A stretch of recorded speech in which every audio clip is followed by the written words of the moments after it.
기면증은 각성 호르몬이라 해서 우리가 깨어있게 하는 호르몬 자체가 부족하게 생겨서 계속 잠이 드는 겁니다. 정말 지금 상황에서 때와 장소와 그런 시간을 가리지 않고 자꾸 잠이 드는 질환이라고 생각하시면 될 것 같습니다. 안녕하세요. 삼성브레인 신경과 이용구입니다. 지금까지 수면 시리즈를 계속 해오고 있는데 이번에는 기면증에 대해서 말씀을 드려보도록 하겠습니다. 기면증은 이제 수면 질환 중에서 굉장히 특이하고 희귀한 질환이기도 합니다.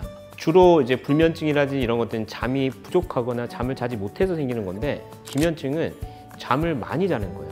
그러니까 과다 수면 장애에 해당이 되고, 기면증은 각성 호르몬이라 해서 우리가 깨어있게 하는 호르몬 자체가 부족하게 생겨서 계속 잠이 드는 겁니다. 정말 지금 상황에서 때와 장소와 그런 시간을 가리지 않고 자꾸 잠이 드는 질환이라고 생각하시면 될 것 같습니다. 기면증의 증상에 대해서 말씀을 드리면, 첫 번째로는 수면 발작을 들 수가 있습니다.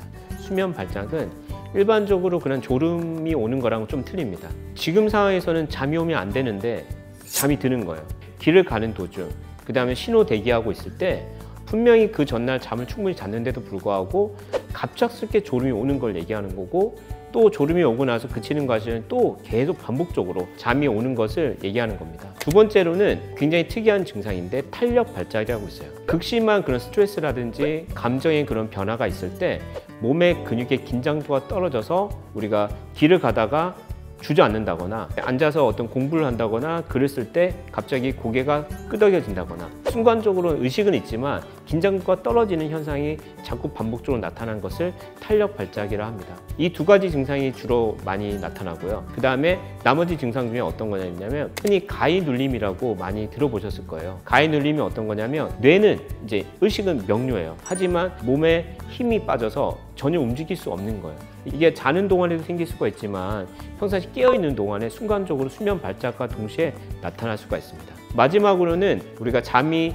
들 때, 깰 때 갑자기 이상한 소리가 들리는 그런 환청, 그 다음에 이상한 게 보이는 그런 환시, 그런 증상들이 생기는 거를 우리가 기면증의 여러 가지 대표적인 증상으로 우리가 얘기할 수가 있습니다. 기면증의 원인은 처음에도 제가 얘기한 것처럼 우리가 각성 호르몬 히포크레틴이라는 호르몬이 있어요. 그 호르몬 자체가 굉장히 결핍이 되는 것 때문에 생깁니다. 그 히포크레틴이 어디서 나오냐면, 우리가 뇌 중심부에 시상하부라고 있어요. 시상하부에서 분비가 되는데 두 가지 원인이 있을 수 있어요. 하나는 유전적인 요인이 있을 수가 있고요. 또 두 번째는 후천적인 요인으로 자가 면역 기능에 문제가 생겨서 생기는 경우가 있습니다. 좀 더 쉽게 얘기하면, 우리 몸에 어떤 바이러스가 들어오면 그 바이러스를 우리가 막기 위한 그런 항체들이 생겨요. 근데 그 항체가 그 바이러스를 공격을 해야 되는데 내 몸을 공격하게 되는 거예요. 특히 시상하부에 히포크레틴이 분비되는 그런 뇌신경세포에 우리가 손상을 입히게 되면 그게 결국은 자가 면역 기전에 의해서 생기는 기면증이 우리가 나타날 수가 있습니다. 그래서 이런 여러 가지 원인 때문에 각성 호르몬이 부족하게 돼서 하루 종일 잠이 오는 병이라고 우리가 알면 될 것 같습니다. 기면증의 그런 진단은, 우선은 환자가 최소한 7시간 정도 2주 동안에 충분히 잠을 취하는 그런 상황에도 불구하고 잠이 평상시에 많이 오는 경우에 우리가 의심을 해볼 수가 있고요. 그 의심이 되는 환자를 대상으로 두 가지 검사를 하게 됩니다. 첫 번째는 야간 수면 다운 검사를 하게 되고요. 그 다음에 뒤이어서 주간 졸음증 검사인데, 그게 다중 수면 잠복기 검사예요. 우리가 야간 수면 다운 검사라고 하면 저녁 한 9시에 왔다가 그 다음날 아침 6시까지 환자를 재워요. 그리고 나서 한 2시간, 3시간 정도 있다가 총 5번의 낮잠을 재웁니다. 한 20분에서 30분 가량의 낮잠을 재우는데, 그때 어떤 결과가 나오면 진단할 수가 있냐면, 기본적으로 우리가 잠을 자게 되면 꿈수면이라고 있어요. 렘수면이 있는데, 렘수면에 이르기까지 보통 1시간 반에서 2시간 정도 걸립니다. 하지만 기면증 환자들은 각성 호르몬이 결핍이 되기 때문에 꿈수면에 굉장히 빨리 들어가요. 병적으로 15분 이내에 들어가게 되면 우리가 특별히 소렘이라고 합니다. 그게 총 5번을 시행했는데 2번 이상 나온다. 그러면 우리가 기면증으로 진단할 수가 있습니다. 참 애석하게도 기면증은 사실 희귀 난치성 질환이고요.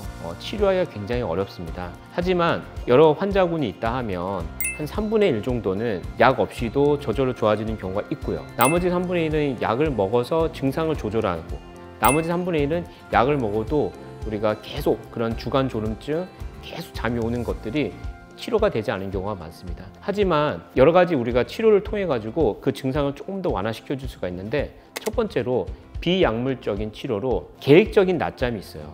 실제로 기면증인 경우에는 낮잠을 자주 재워야 됩니다. 그래서 한 20분에서 30분 정도 한 2시간 간격으로 하루에 3번에서 4번 정도 잠을 자게 되면 딱 깼을 때 우리가 주간 졸음증이 굉장히 많이 호전되는 게 우리가 확인이 되고요. 그리고 이런 환자들 같은 경우에는 잠이 오는 음식은 조금 피하는 게 좋아요. 그래서 탄수화물이 많이 함유된 음식은 최대한 조금씩 여러 번 나누어서 먹는 게 좋고요. 그리고 나서 약물로는 중추신경 각성제가 있어요. 중추신경 각성제를 아침, 점심으로 환자의 그런 증상에 맞춰가지고 우리가 약을 먹게 되면 깨어있는 그런 시간들이 길어지고, 그리고 각성을 시켜줄 수 있는 그런 기능들이 있습니다. 그래서 비약물 치료가 약물 치료를 같이 해서 우리가 보통 기면증 환자를 치료하게 됩니다. 제가 전편에는 불면증에 대해서 말씀을 드렸어요. 불면증은 잠이 안 오는 거죠. 근데 반대로 잠이 많이 오는 이런 기면증도 생각보다 일상생활하는데 굉장히 많은 피해를 줍니다. 그리고 이런 이제 잠이 많은 것 때문에 불편해서 도대체 어디를 가야 되냐, 정말 그런 고민들이 많이 있을 건데, 잠이 많아서 특히 과다 수면 장애고 조금 이제 힘들어하신 분들은 수면 전문의 또한 이게 삼성 브레인 신경과에 방문하게 되면 제가 이런 것들을 해결해 드리도록 하겠습니다. 예, 이상 삼성 브레인 신경과 이영구입니다. 감사합니다.